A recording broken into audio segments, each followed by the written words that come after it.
We're TEChBrits, and this is Eurogamer.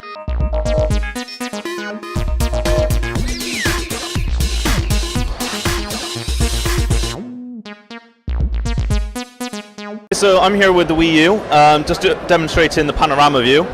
Now this is one of those features that truly makes the WiiU revolutionary in terms of the controls and kind of gameplay you can get out of playing games on the WiiU. So as you can see there, when I turn around you can actually kind of fully explore the gameplay area. So this is just a demonstration, this isn't necessarily some release software, but you can see all the way up, all the way down. You can see how this will really help immerse yourself in the kind of gameplay. So when you're in, like, say, a shooting game, you can actually have like a 360-degree view of what's around you at any one time. So yeah, that's just the WiiU's panorama view, and it's looking quite good at the moment, I must admit. This controller feels very nice to the touch. This I was a bit worried about the sort of quality this control could have felt, but it's looking quite good.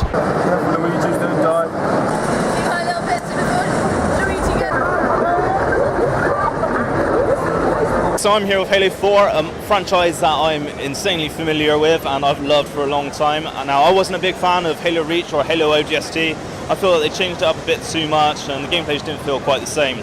So really the last true Halo was Halo 3 for me. And well, with Halo 4, they've switched to a new studio. Now it's 343 Studios instead of Bungie making the game.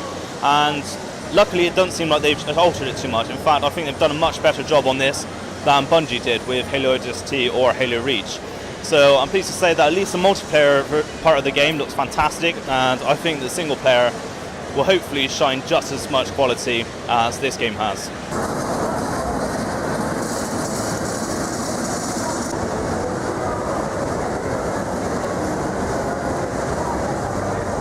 So guys, Heart of the Swarm is here.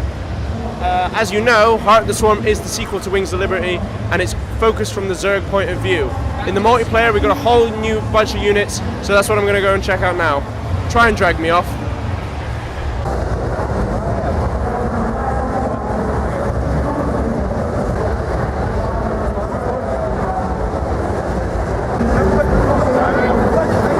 We're here with Dishonored. Now this is Bethesda's answer to Assassin's Creed, essentially. It's got a few more kind of Jedi power-ish kind of tricks to it. Yeah. It's also got kind of a bit of a Half-Life theme going on. I mean, it's made by the same designer who worked on Half-Life, I believe. So yeah, I mean that's I suppose where he gets some of his influence from. I mean, I never heard of this game before, if I'm honest. Yeah. But you know, just getting to grips with the controls and being able to possess people and summon rats. It's an all in all a massively fun game. I mean, how did you get on the controls? I mean, I find them quite hard to pick up at first. I mean, whenever I start a game, I always check all the controls do. Yeah. The controls are fairly easy to use. The only thing I really had trouble with is what I always have trouble with on console gaming, which is the camera. Yeah. But you know, other than that, it was all right actually. Yeah, I mean, it's good. I mean, I think you need a bit more hands-on time with it. Yeah. It's quite a difficult game, and I mean, I tend to pick up games quite easily. I mean, I still think I prefer Assassin's Creed, especially the third one coming out. But it's a damn good effort, and apparently revenge solves everything according to their slogan. So keep that in mind. One of my favourite games, Doom 3, and it's just been remastered in HD and in 3D, which brings a whole new level of experience to this game. Being able to see a Hell Knight chuck a fireball at you in 3D and actually physically feel like you have to dodge out of the way is a lot better. But yeah, I mean, we can't take any footage of this game, that's why I'm back here, but just know that it's looking fantastic. I mean, it's a bit of a change in gameplay mechanic because of you can now actually use the flashlight at the same time instead of having to switch between the gun and the flashlight. So it takes that slight fear element out of it, but it's more of an action-packed kind of game and it's looking brilliant. We're here with a new SimCity game. Now, the previous game was called SimCity 4. This one tends to be going with the Apple naming of just calling it SimCity. Yeah. But it's essentially SimCity 5, and it's looking pretty good. Yeah, it's the first SimCity game for I think 10 years. Yeah, it's been a long time. And it really does bring back the goodness of SimCity with the goodness of Sims 3 and everything just sort of thrown into one beautiful game. This feels a lot more like a real living, breathing city with a lot more going on. You can zoom right in on the buildings. And yeah, it just feels a bit more sort of alive. One little touch I liked was when it said that the power was out in the city, and you built the coal, and you've seen the workers turn up, and then you see the power spread across the entire city as it was being built. But nice. Literally everything, instead of just building a power plant and having power, you had to wait till the workers got to work. And just small touches like that really do make this game, well, you know, sort of a breath of fresh air to the Sims franchise. Exactly, and I mean, the build that we were playing was actually pre-alpha, and I mean, in my opinion, it already looks pretty complete, and you said that you would like to buy it already. Well, much. Yeah, I mean, it is just so fluid, and the different types of, you know, the buildings that I recognise from Sims 3, I mean, the town hall was there, everything like that, and the next thing EA could do is if they could basically put the Sims and SimCity into one game. Yeah. And basically, you control families or you control the city. Those are your choices. And I think with what they've got behind me, it really is a step towards that direction. Yeah, it does look fantastic. I mean, the one thing that I hope that they make a bit better by the time the final build comes is just the graphics. I think it just needs a little bit of a bump up. Like, I know it was a teaser trailer that was released, but I mean, that looked like insane graphics. Like, if you could bump it up that much. In my opinion, even the graphics behind me here, they're not bad, especially for a SimCity game. I was going to say for a pre-alpha as well. Yeah, exactly. Yeah. The fact that you have a whole city to control is absolutely insane. One last thing is, I hope, because it is pre-alpha, I hope that they do include disasters like they did in previous games. Yeah. Meteoroids, robots, that sort of thing. Yeah. But that's SimCity. Yeah, and it's looking pretty good.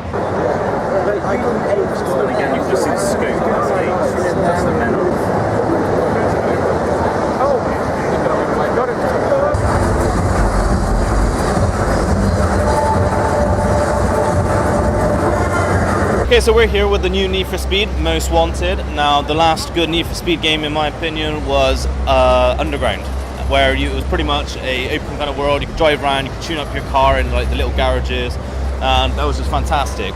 Ever since that, they sort of like, went off the rails a little bit. But I think this game, after playing it, has really got back into it. Like, well, I think I left some sweaty palms on the controller again. Well, I mean, you've got the open world aspect back. Yeah. Where there is a track, there is a bit where you have to follow, there is checkpoints, but you can go in other directions. Yeah. Which I thought was quite nice. Yeah, and I mean, the crashes are very Burnout style, aren't they? Where they just like, the cars flip up and... Yeah. Don't quite know how I crashed on some floating red X's, but hey, that's... Well, the floating red X's are the do not go through signs. Still completely smashed up on them. I started playing on the easy drive, actually. I don't know whether you started there, but on the easy drive you can just drive around. It is a full world where you can just drive around if you want to. We just played on another long-awaited sequel. This is Hitman Absolution. Again, this has been long-awaited for both me and I believe for you as well. So we're just going to give our thoughts on what we've played. Again, this was a game that we couldn't actually show footage of because it's in a pre-beta stage at the moment. Yeah, and it was only a one-level demo, but it was a pretty good game. Yeah, I mean, you've done a lot better than I did, in honesty. I sort of, as I usually do, go in sort of a bit guns blazing, and that's not the way you can do with Hitman. You have to be a bit more stealthy. Which says a lot about me as a person. Yeah, you can do things a bit more stealthy. I tend to just run, charge and head in and regret it afterwards. Yeah, so it's an excellent game, great controls once you get used to them. Yeah. But overall, it's a game worthwhile picking up. It'll be out on the 20th of November, so if you are a Hitman fan, definitely a game for you. Yeah.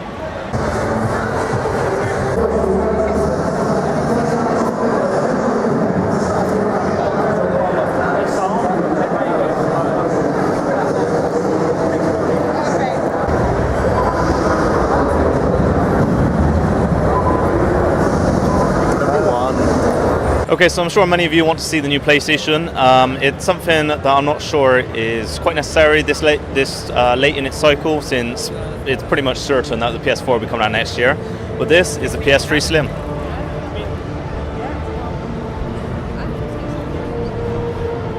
So I'm here with Dust 514. This is a game in beta on PS3.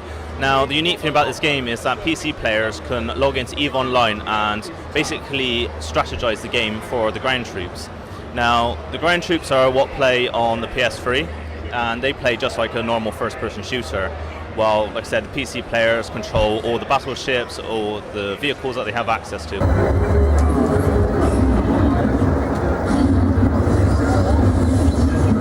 So I'm currently here with Medal of Honor Warfighter. Now, this is a sequel to a game that I was a massive fan of, but to be honest, yeah, I'm finding it a bit disappointing, at least the level that I played. It seems quite a generic, just kind of point and shoot kind of shooter without much kind of special effects. The graphics aren't fantastic. I mean, just compared to Battlefield 3 and the Call of Duty coming out, Black Ops 2, I don't think it really sort of competes on that level, at least not yet. And to be honest, I'm not sure they even have much hope in it themselves, since they're bundling Battlefield 4 beta along with this game. So I'm not sure at the moment, and it's not just me who said that. I've spoke to another member of the community, and he doesn't seem to think much of it either. So to me, this isn't turning out the best, but hey. With the PS WonderBook, which is a new accessory for the PS Move, and essentially it's augmented reality plus Move, making a whole new experience, especially for kids. So the WonderBook's first game is the Book of Spells, and that's in cooperation with J.K. Rowling and Harry Potter. Now you just open it like a normal book, and the eye picks up the augmented reality slides and displays what's on the screen. So I'm going to try the first level here, which is the levitation charm. You're about to see a few excerpts from the Book of Spells, an advanced magical textbook found in the restricted section of the book. So as you see, as it turns the page, it switches to the different parts of the book, displaying it as so. So this is the first spell. You're ready for your first spell, making things fly using magic. Okay, so you press the move button on the front to essentially cast your spell. This spell is all in the wrist. Now just follow the guide, Wand hand loose, and you should be able to... I'm terrible at this. You should be able to perform your spell. Gesture again, but drawn from memory. Ace Hogwarts. Harry Potter, move aside, I'm coming. So if you keep going through the book, you'll get different spells and you'll have different activities. So for example, the fire making spell will take you into Hogwarts. Practice flicking fire from your wand. So. See how fast and accurate you can be with your spell casting. Good thought, but that's not the right spell. I don't think that spell will work.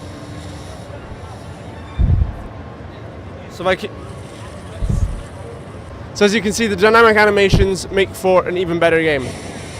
So here, the words on the page have become a pumpkin, because that makes sense. And you can just make it grow. Now point your wand at the pumpkin, then hold the T-bar. And then, there you go. Making the pumpkin bigger, and it's, of course, it adds an extra interaction to the PS Move, and makes it, pop the pumpkin. And basically, it is a great little accessory for the PlayStation. So if you have kids and you want them to enjoy lovely Harry Potter land in reality, get them the Book of Spells, and we'll see what we can do. All right. Okay, so that's Eurogamer done for this year. I don't know about you, but I've had a fantastic time. Amazing time. Like, literally, I think everything I wanted to see for the next couple of years, like, I think it's here. Yeah, well, with the amount of console games here, I'm surprised at how much fun I had, considering I'm not much of a console gamer. What do you think was best? What took the show for you? WarFace. Yep, WarFace definitely took the show. Yeah. It is easy for even like sort of casualish gamers to get into. Yeah. The controls are easy. The controls are very fluid. Yeah, and great graphics, and it's free to play as well. And it's a PC, so I'm in the right camp. Yeah, it's pretty well. The PC, Mac. But yeah, I mean you can run it just about. Well, yeah, that Halo 4. Call of Duty, Assassin's Creed 3, Heart of the Swarm. Dishonored, I wasn't expecting it. They told me it wasn't going to be here, but it was here, so I was happy about that. Yeah. So all in all, it was a fantastic time, and I think we're heading to the pub. Yeah. Ciao.